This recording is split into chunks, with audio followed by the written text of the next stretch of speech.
Conservatism ascended to the forefront when Ronald Reagan was elected in a landslide victory in 1980. His reign marked an insurgence of conservative ideologies, including social spending cuts, tax cuts, and significant deregulation, as well as large increase to military spending. As popular as he may have been with conservatives, he was veritably hated by liberals, who felt his tax cuts and reductions on social spending were an attack on the little guy. In conjunction with these issues, activists protested threats to affirmative action. Reagan succeeded in cutting 17.4% of the AFDC, resulting in 400,000 lost positions. 1 million people were no longer eligible for food stamps, and the Social Services Block Grant was cut by 23.5%. The Department of Housing and Urban Development was cut 57% over the 6 years between 1981 and 1987.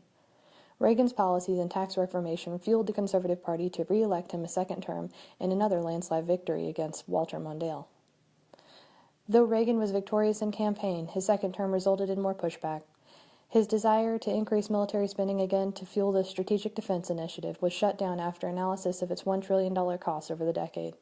Congress balked at his proposals and even increased spending on some of the social programs. As Congress became increasingly frustrated with Reagan's lacking economic savvy and debt increases, the Balanced Budget and Emergency Deficit Control Act was passed as a pitiful answer to the deficit growing due to the extreme military spending and low taxes. Bush takes over with campaigning not to increase taxes, but far too wary of decreasing defense spending, having tied his own hands down, he continues the Cold War campaign of Ronald Reagan. No thanks to Bush, Congress manages to increase social spending by some small margin, likely expecting Reagan's tactics to reemerge. However, Democrats now controlled both houses, and much to Bush's chagrin.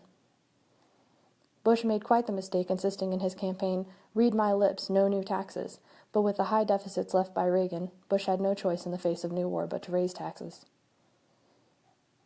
A quote from the chapter, "The Reagan and G.H.W. Bush years constitute the largest redistribution of resources upward in the nation's history, and though the welfare state remained intact and specific programs grew from 1980 to 1992, the actual economic situation of poor persons worsened, owing to a deterioration of wages and reduction in social benefits and services and increases in Social Security taxes.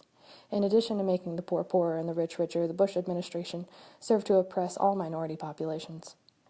What can be learned from these mistakes? Trickle-down economics translate to bigger pocketbooks for the wealthy.